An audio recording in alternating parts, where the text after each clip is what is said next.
Hey y'all, welcome to my channel. If you are new here, my name is Samantha Leighanne and I talk about books. Today we make the triumphant return to the bookshelves, so that's cool. Welcome. Here we're going to talk about all the things that I read in January. So to start off with, we did return to vlog style this month because standing in front of a camera and talking about anywhere between 15 and 20 books at a time is like exhausting. So I kind of split it up in like batches of 5. So to start off, we're going to give you the stats because that's what we always do. In January, I read a total of 15 books. When we break down the format, we have 11 physical books, 3 ebooks, and 1 audiobook. That breaks down for a total of 4,877 pages, 18 hours of audio time, which I listen at 2 or 2.5 times speed, so that's roughly 9 hours of audio.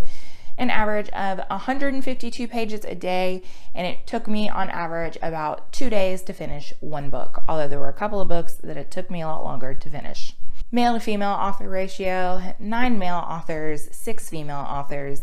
I did read 3 Stephen King books, so that had something to do with it, but all of the books that I read were adult books. Formatting, I had 4 hardcover books, 6 paperbacks, 3 ebooks, 1 audio, and then 1 was a graphic novel. When we break down formatting, I read 5 horror, 5 fantasy, 2 mystery thrillers, 1 contemporary, 1 historical fiction, and 1 nonfiction. So star breakdown, we had 2 5-star books, 6 4-star books, 4 3-star books, and 3 2-star books. Now, I do want to make a note that one of the things that I'm allowing myself to do is rate half stars this year because I can do that in my spreadsheet.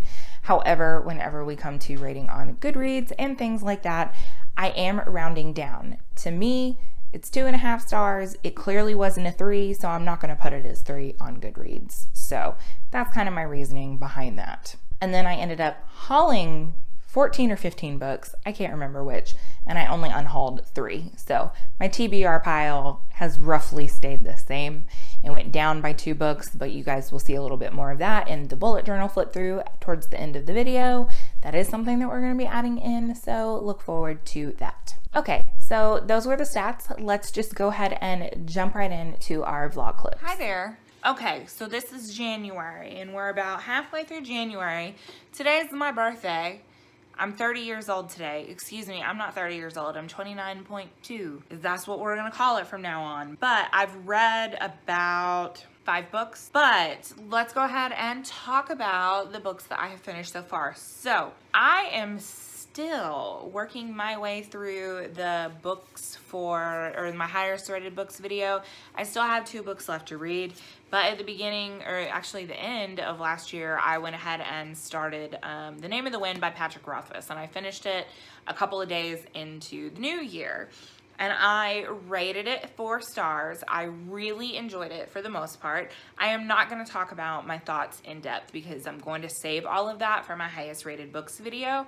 But know that I did really like this. I read Mistborn, the Mistborn trilogy. I have completely finished that series. And I enjoyed this far more than the Mistborn trilogy. If you had been on the fence about this, I know that it's like a really big book. But if you have the chance to split it up like half audio and half print like I did, it makes it a lot easier and it's well worth reading. So then from there, I decided to pick up Good Omens by Neil Gaiman and Terry Pratchett. And I ended up giving this book a 3.5. I have always really loved Neil Gaiman's writing, and so I was really interested to see Neil Gaiman and Terry Pratchett. I haven't actually read any Terry Pratchett, but a couple of really good friends of mine really have enjoyed his work, and I think I have a couple of ebooks by him. So I was really interested to see what this book was going to be like, and I also know that they're making it into a television series, I believe. Basically what this book is about, Crowley, who is a demon, and oh fuck, what's his name? And Aziraphale, the angel. And they have been charged with teaching the Antichrist good and evil. But the problem is that they've lost the Antichrist. And now they have come to like Earth and things about Earth and humans so much that they want to prevent the apocalypse. So the story is basically about an angel and a demon trying to prevent the apocalypse. And for the most part, it was a lot of fun. It took me a minute to really get into it. There's a lot of dry humor in this, and once I really got into the story and really kind of like figured out what was going on, there were moments that I actually did laugh out loud because this book is pretty funny. But I don't feel like it was very consistent. I don't feel like I was engaged in the same way from the start to the finish. But I mean, I liked it okay. It definitely wasn't like a bad book. It just wasn't quite a 4-star read for me, but it was a nice, quick, fun read. So there's that. And the next book that I picked up and finished is The House of Sand and Fog by Andre Dubose III. I had little to no idea what to expect going into this book, but I knew the basic plot was about a woman who is dealing with the fact that her husband has left her, and a cop shows up at her house and is like, "Hi, you're being evicted because you owed back taxes." And she's like, "No, the fuck I don't." He's like, "Yeah, well, you do, so we're taking your house." So her life is just in shambles. Meanwhile, there is an Iranian family who's immigrated to the United States as political refugees, pretty much. And they have, you know, come to the United States, and he is trying to make a better life for his family here, you know, the American dream, and decides to go into real estate and manages to purchase, Kathy is the first woman, manages to purchase Kathy's house at an extremely discounted rate. So he's gonna sell it, and you know, they're gonna get into real estate. It's gonna be great. It's definitely a slow start as it starts to really set up the characters and, you know, the setting and the plot and what is happening.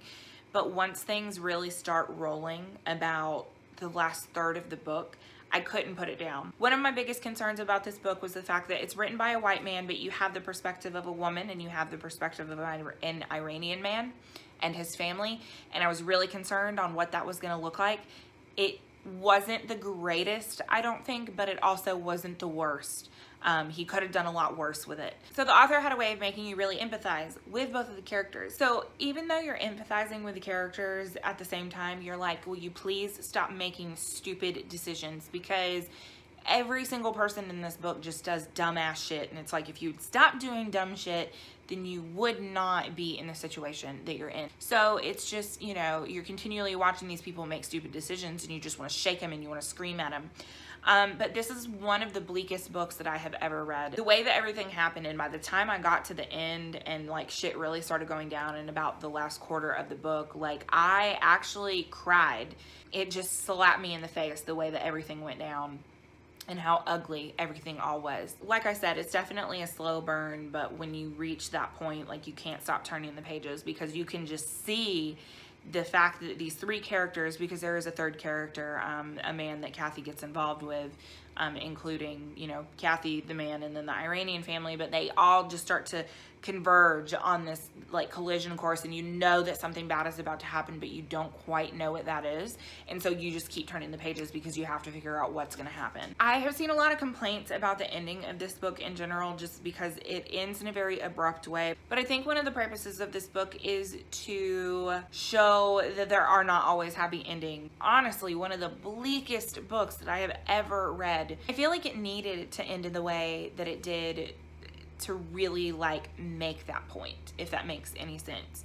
I ended up giving it 4 stars, which was a lot more than I thought that I was going to give it whenever I first started it, because like I said, it did start very slowly, and if I was a person that DNF'd books, I might have even DNF'd it. So the next book that I read is the only book so far that hasn't come from my own shelves, and there's a reason for that, but I checked out from the library Beneath the Scarlet Sky by Mark Sullivan, and I read this book because it was the January book club pick for the I'm Too Old for This Shit book club.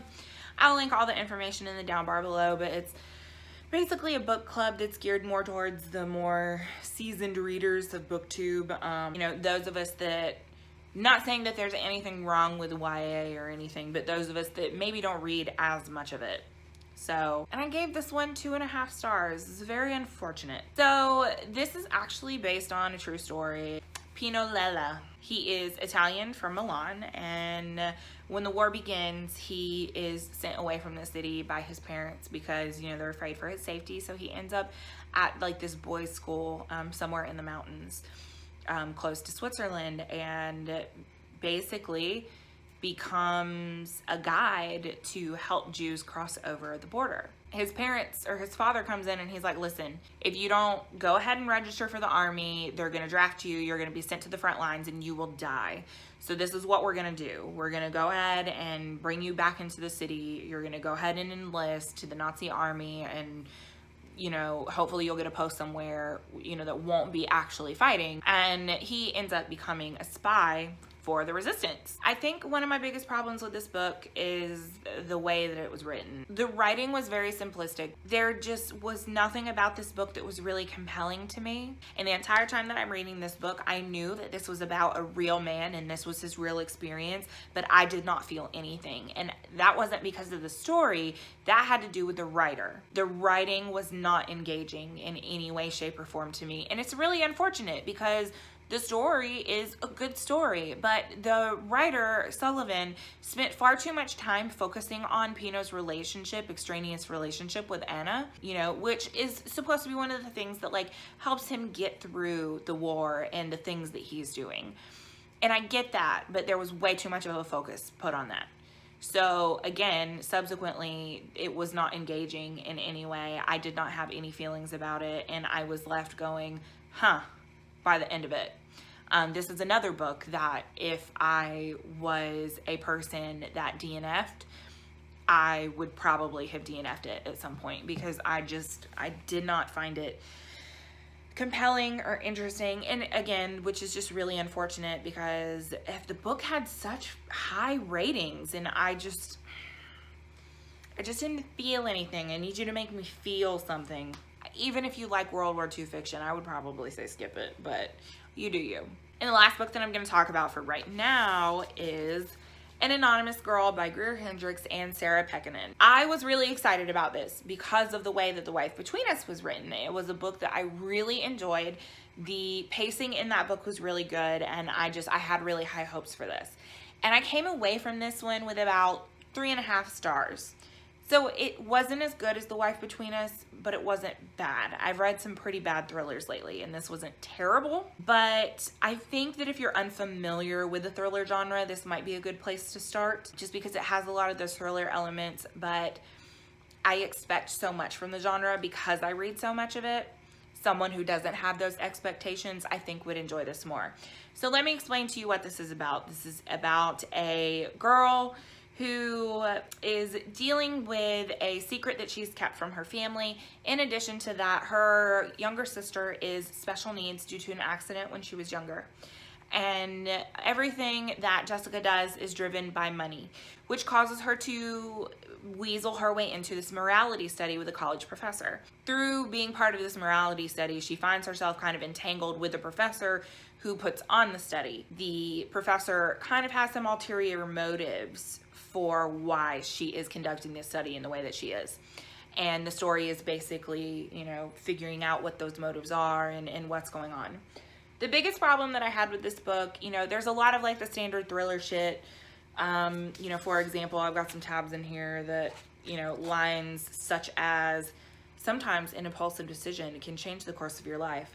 I don't want that to happen again. Okay? So your standard thriller things like that, which I get why they do that, but it's not my favorite literary device to use. Despite that, as the story progresses, you're like, oh shit, what's about to happen? Like, and you know, you're guessing like, okay, I think this is what's happening. You get to the climax of the story and there is no payoff whatsoever. And it was really frustrating because I wanted there to be, you know, I wanted there to be more. Like there just needed to be more. And if it weren't for that, it would have been rated much higher than it was. But as it stands, I don't think that it was a bad thriller in any way. I enjoyed this much more than I enjoyed The Last Time I Lied by Riley Sager. The other thing that I really like about this is two authors writing together, but you don't know that because their writing just meshes so well together. It's amazing. Yeah, 3.5 stars. Not the best thriller that I've read. I was slightly disappointed, but I still would definitely read more from these authors. So, and that's all I got for you guys right now. I'm gonna maybe go take a nap before we go to dinner for my birthday tonight. See y'all in the next section. Okay, so I finished some more books and I have 5 here that I need to talk about. Okay, so first book is Within These Walls by Anya Alborn. It wasn't bad. I gave it 3 stars. Brief synopsis, it's about a crime writer who is struggling, like he writes true crime. He's struggling because the last book that he wrote that was successful was like years ago. His marriage is on the rocks. He has a teenage daughter. His wife is cheating on him, and his life is a mess. There is a guy that is now in prison that has never given an interview, and he's very much like Charles Manson. You know, he was like a prophet of sorts and had a family, and he's never given an interview. He's never talked about it. And so he gets this letter from this guy in jail, the crime writer whose name I can't remember, Lucas Graham. Lucas gets a letter from this guy and is like, I will grant you an interview. Like, well, but he doesn't say it in so many words. You can come out here, you can live in this house, like, you know, this is what we're gonna do. Lucas is like, hell yeah, this is gonna be like the break that I needed for my career, blah, blah, blah. Brings his teenage daughter with him. Things that I liked. I really like Anya Allborn's writing. I didn't really find myself like scared though, and I wasn't super invested in the story. One of the things that bugged me about this is you have a character that is pretty much exactly like Charles Manson, but it takes place in a universe that Charles Manson also existed. So it kind of felt like overkill. There's a much bigger supernatural element to this than there was in the last book that I read by her. One of the things that I really hated is Lucas's wife is very obviously having an affair. And, you know, he talks about it, about how, like, it's all her fault. And then we get, like, partial POVs from the younger daughter, who, by the way, is 12, but was written like a 16 or 17-year-old, which I did not like. Like, if he would have just aged her up to, like, 16, it would have been fine. But overall, the book was just okay. I didn't hate it, and I didn't love it. It just... I was underwhelmed. I think after loving The Devil Crept In and then reading this, I was just very underwhelmed. Next up, I went in a decidedly fantasy direction and decided to go ahead and pick up Winter of the Witch, which was released this month, and I gave it 5 stars. I loved it. It pretty much picks up exactly where Girl in the Tower left off, which is nice. I absolutely love the writing in this. I love the historical bits. I love the folklore. Obviously, because this is a conclusion to the trilogy, I am not going to talk in depth about plot. Just know I really loved it. I didn't give this 5 stars just for the sake of giving it 5 stars, just because I love the series. Like, I thought that it was a very fitting end to the series. I did really enjoy it. I really love Catherine Arden's writing, and I'm actually sad that the series is over because I liked it so much. Next book that I picked up is The Ghost Bride. This is by Yangtze Chu, and I gave this one 3 stars. This is another one that was just okay. So this takes place in Malaya, which is the old term for Malaysia before it gained its independence from China. And the author is Malaysian of also Chinese descent. So basically this is about a girl who is asked to be a ghost bride. And basically what it is it's like a kind of a way to appease the spirit by having like one of the dead marry the living. It's a very interesting custom. So there's a lot in this book about ancient Malaysian culture and the influence of the Chinese, and it was really, really interesting in that regard, and like the Chinese afterlife and things like that, certain ceremonies and stuff that they would perform. You could tell that it was very well researched, and there's even like a note section in the back where the author like talks in detail, like giving you a little bit more background on that information. Pacing in this I struggled with. There were sections where there was a lot happening and you were learning a lot and it was really interesting and you wanted to know what happened next, and then there were points where it was like, what are we waiting for? Like, nothing's really going on. The way that everything kind of wrapped up at the end, I was also very underwhelmed. I mean, overall, it was just okay. I'm not sure if I'm gonna unhaul this or not. Again, I liked it. I didn't love it. I don't know if I'll ever reread it, so I'm gonna kind of think on this and decide if I'm gonna unhaul it. Next, I needed a graphic novel prompt for Read Your Shelves, and this is one of the only graphic novels that I have that I own that I hadn't read. That's Creepshow by Stephen King. It was fun. I liked it. I don't really have much else to say other than it was fun and I liked it. It's a graphic novel, creepy shit, liked the art style. It was fun. Into the Drowning Deep by Mira Grant. So first the fuck of all, the concept of this, okay, concept. You have people that are searching for mermaids, except mermaids are not what we thought they were. They're like killer mermaids. So when you say it that way, in the wrong hands, this would have been really cheesy and it would have been really shitty, right? But Mira Grant like does it justice. The preface of this is that you had like this film documentary crew that were going to the Marianas Trench to, you know, film like a mockumentary about mermaids, and they got a lot more than they bargained for. The ship is discovered a little while later and everybody's dead, but you know, certain people are obsessed with it and they're getting this team back together because they're gonna go back. You know, they're a little bit more prepared because they know what they're looking for or whatever, like mermaids exist, but they're going back to the Marianas Trench to see what they can see. And I loved the writing in this. It was so atmospheric. You're going through, and again, not having read the novella, the way that she writes and lays everything out for you, you know exactly what's going on. And she just does this really good job of building this sense of dread. Like, you know shit is about to go down, but you don't know exactly what's gonna go down, you know, so you're just waiting for it. You're waiting for it and you're kind of on pins and needles in that way. And I just thought that it was so beautifully done. The writing, I think, is the real star of this book. Again, I think that if the writing had been weaker, then the book as a whole, like, and even the concept would not have worked. It had a very diverse cast, which I liked. It didn't feel like it was just like shoved in there for the sake of being shoved in there. You have a lesbian relationship, you have bisexuality that is discussed in there, you have the use of American Sign Language written into the book. You have a pair of twins that are deaf, but they are top of their field in what they do. So I really enjoyed like the diversity that she put into it, you know, and she made it fit without making it seem like she's just checking boxes, because sometimes that's what people do. Another thing that I really liked is that she does discuss things like climate change and how we're treating the planet like shit, and, you know, just like environmentalism in a way that makes you really think about it, but it doesn't come off as preachy. But I absolutely loved this book. I rated it like 4.5 stars. It wasn't quite 5 stars. Really, really good. Really, really liked it. And that is all I have. See y'all in the next clip. Welcome back from the vlog clips. I do have a couple more books to talk to you about. So the next book that I finished is We Sold Our Souls by Grady Hendrix. So first of all, I love Grady Hendrix. This is his 4th book that I have read, and I believe at this point I have read everything that he's published.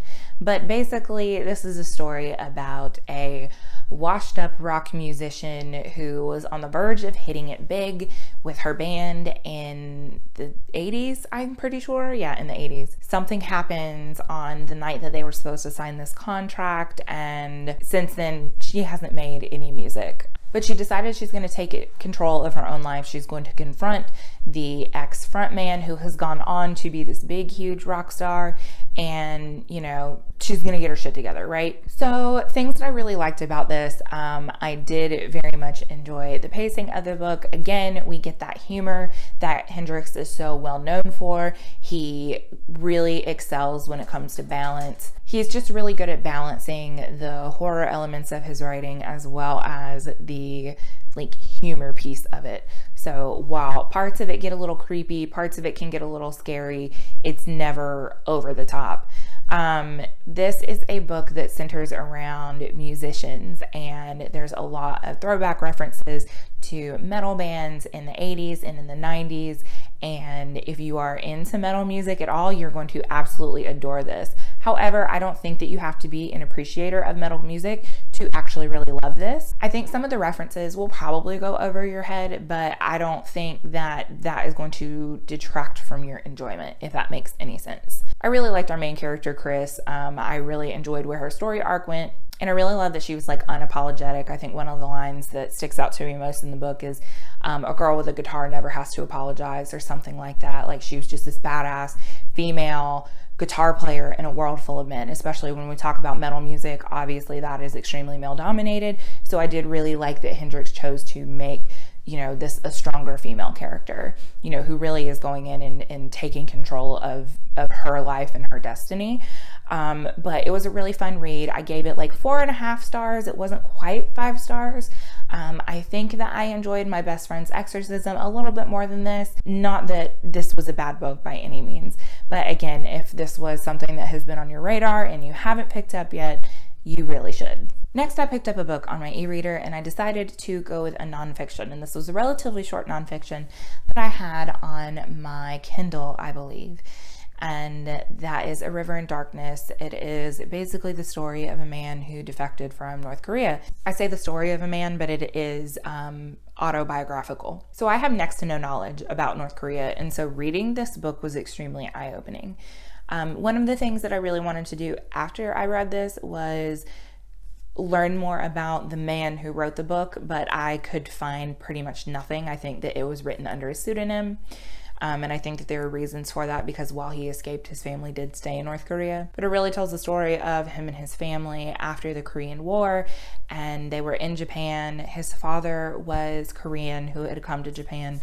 His mother is Japanese, and at that time, North Korea is like, oh my gosh, we have built this amazing socialist paradise, you know, everybody needs to come back over. And so a lot of people were talked into going over and then realizing that things were not at all what they seemed to be. It was, again, extremely eye-opening, and at points it was really hard to read, knowing that these were things that these people dealt with. I gave it 5 stars. It is very short. It's less than 200 pages. I have to say that I definitely recommend it. And one of the things that it did make me do, once again, is reading historical fiction and nonfiction alike. Usually whenever I finish books like that, I, you know, want to go and read more about whatever it was I was just reading. So in this case, I did take that moment to really educate myself on North Korea and the history of North Korea and the dictatorships in the last several years. So it was extremely informative and extremely emotional. So I have to say that I definitely recommend. Next book that I picked up is Roadwork by Stephen King. Roadwork is originally published under the pseudonym Richard Bachman, and I do have that book in the bind up that I have on my shelves over here, but I decided to just read it in ebook format because that was way easier, because I don't have a paperback copy of that one. And I struggled my way through this one. Seriously, I ended up giving it 2.5 stars. There just was not a lot to love about it, unfortunately. Basic backstory is it's about a man, Barton Dawes, who has worked at this laundry company for so many years. He's lived in a house with his wife for so many years. He's dealing with, in the last couple of years, the death of his son. And so there's that grief piece of it. But all of a sudden, this company comes in and they're like, we're going to build this overpass. So we're going to demolish everything, including where you work and including where you live. But here's a little bit of kickback money so that you can find a new place to live. And this starts this descent into, you know, like a real type of madness. There were things that I liked, there were things that I didn't like, but I'm going to save all that information for you whenever I do my King Chronicles. Just know that I gave this book 2.5 stars. So, and the last book that I picked up was Elevation, also by Stephen King. This seems to be so polarizing. So first of all, I have no idea how this won the award for Best Horror on the Goodreads Awards. It just goes to show that it is nothing but a popularity contest, because there is literally nothing about this book that is horror. Absolutely nothing. It's like this contemporary with fantastic elements. But basically, it's about a man who lives in Castle Rock, and down the street, he has some lesbian neighbors. It's a thing. He's been an asshole to these lesbian neighbors, and they're not necessarily in a war, but one of the women is like, fuck you and the horse you rode in on, like, I think you're a dick. You know, that's like part of the plot. And then the other part of the plot is that he's like mysteriously losing weight. And he can't figure out why he's losing weight. And this is just the story of basically him making friends with his lesbian neighbors. And like, I gave it 2.5 stars. It wasn't like as terrible as everybody made it seem like it was going to be, but I just had a hard time figuring out what the point of this book was, to be completely honest. Like, it's just like, oh, okay, like prejudice is bad. We know that, Mr. King. And then of course there was like, you know, this political side to it, which doesn't surprise me considering the things that I've seen from King on Twitter. But I don't know, it just felt like, here's something for you to buy. That's really what it felt like to me. that's how I felt about that. So those are all the books that I read, but we have one final thing to do, and that is we're gonna do a quick bullet journal flip through because I just think it'll be fun. I've really enjoyed going through bullet journaling. So we're just gonna go ahead and jump to that. All right, so let's go ahead and do our flip through for my bullet journal. Now, first, let me say that I am really pleased with myself that I actually went through and did bullet journaling for the entire month. I have actually really enjoyed the process and I'm really looking forward to continuing to use it. I did manage to finish Roadwork, which is the first in my goal to read some King this year. Didn't love it. We've already talked about that. I did read a couple of other Kings. I did read a graphic novel, and then I also did read Elevation. So that's a thing. Something new that I added, because I had a couple of extra pages, is just, you know, some social media milestones. I did hit 1,300 subscribers on the 26th, so thank you to every one of you. Haven't hit anything good on Instagram, probably because I haven't posted for a month, but that's a thing. I haven't actually started the Read Harder challenge. I know I need to get my life together on that. So I ended up using my calendar page really just to kind of like post what day I was going to put different videos out. Okay, so this is the fun part. These are my page trackers. So I did read some every day. Obviously some days were a lot better than others. I really love this page and I love how colorful it is. I think that the only thing that I'm going to change going into February is that you can see on this side are my books completed. And I think that each of those colored into a square is going to correspond to what, you know, like over here, however you want to phrase that.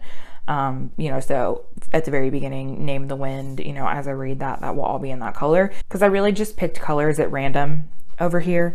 And I think the other thing, I like seeing the numerical value, but I hate that I wrote pages all the way down. I think that it's just like too much. And you can see on these days where I actually read, you know, multiple books.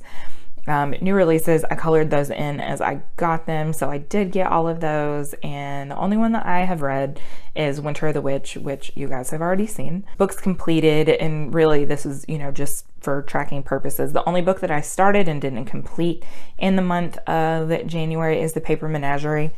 Then we come over here to our TBR stats. I did begin the month with 433 books and ended the month with 431. So it did go down, just not as much as I would have liked for it to. Most of the books that I read for January were books that I owned, so at least there's that. And you can see all of the ones that I hauled, and then next to it I did write where I hauled that from. I did unhaul 3 books this month. They were books that I already read, just books that I don't necessarily see myself rereading. That these 3 didn't take away from this number, because again, all 3 of these were books that I already read.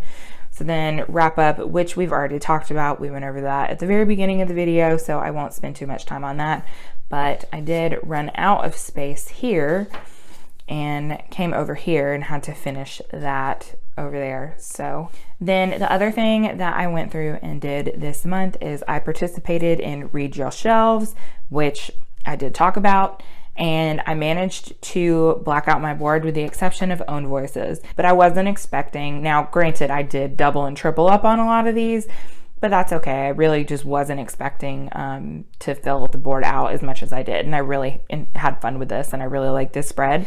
The other page that I had in here is my social stats. You know, I did include this in the next month, but I don't know if I'm going to include it going forward. It's just honestly not something that I'm super concerned with, but I do like seeing those green numbers. So there's that. And then the very last thing that I added, let me flip it this way. The very last thing that I added was just this habit tracker, and that's really just to help me hold myself more accountable in different areas. So when it comes to health, self-care, and then like social. So for health, for those of you that aren't aware, I have had issues with my back, and so I am in physical therapy for that. And really this is just to hold myself accountable, making sure that I'm doing the exercises that I need to be doing, you know, my stretches that I need to be doing, because it has helped me a lot. So you can see my stretches were fine. Doing the actual exercises, I kind of sucked at. Gym trips, only did a handful of those. Challenged myself not to drink as much soda. I mean, I probably went through half the month without drinking soda, so I'll call that a win. Vitamins, I literally took my vitamins for one day, so I need to get better on that. And then challenging myself to drink 75 ounces of water. Again, I wish that that was straighter across, but it's not, so whatever. As far as self-care goes, one of the things that I have also challenged myself to do is really just give myself at least 1 hour a day where I do not have my phone on me. Now, I can be streaming something, you know, whether it be an audiobook or listening to an album, whatever, you know, through a Bluetooth speaker, you know, maybe leaving my phone upstairs and coming downstairs, or vice versa, but really just challenging myself for at least 1 hour a day to step away from my phone and, you know, not check social media and not check the apps that I have to use for work, and really just allow myself to disconnect. I feel like that's helped me in terms of, you know, like my mental health and my anxiety. And I've also been trying to meditate. You can see that I haven't really done a whole lot of that, but you know, if I'm trying, I'm gonna call that a victory. My skincare routine, there were a couple days that I missed it, but for the most part, I think I was sick during this period where I mostly missed it. But keeping my skincare routine, and then again, the entire process of bullet journaling has really just helped me really just relax. I really enjoy the process, like I said, so I did track that. And then social, just posting to Instagram, YouTube, making sure that I'm catching up on comments and filling out my reading spreadsheet. And I really enjoy the process of doing my reading spreadsheet too. I don't know, I just love spreadsheets. It's just the nerd in me. So, and this is the last page that I have for my bullet journal. So I hope you guys enjoyed that little flip through. If this is something that you would like me to keep doing in my monthly wrap-ups, let me know, because I did very much enjoy the process. So. All right, so I hope you guys enjoyed the bullet journal flip through. Have you read any of the books that I talked about in this video today? If you have, comment down below and let me know all about them. Obviously, keep it spoiler free for those that have not read any of these books. As always, if you like what you see and you want to see more, make sure you click thumbs up and hit subscribe if you have not already. All of my social media links can be found in the down bar below if you want to connect with me on Twitter, Goodreads, or Instagram. Thank you guys so much for watching, and I will see y'all next time. Bye.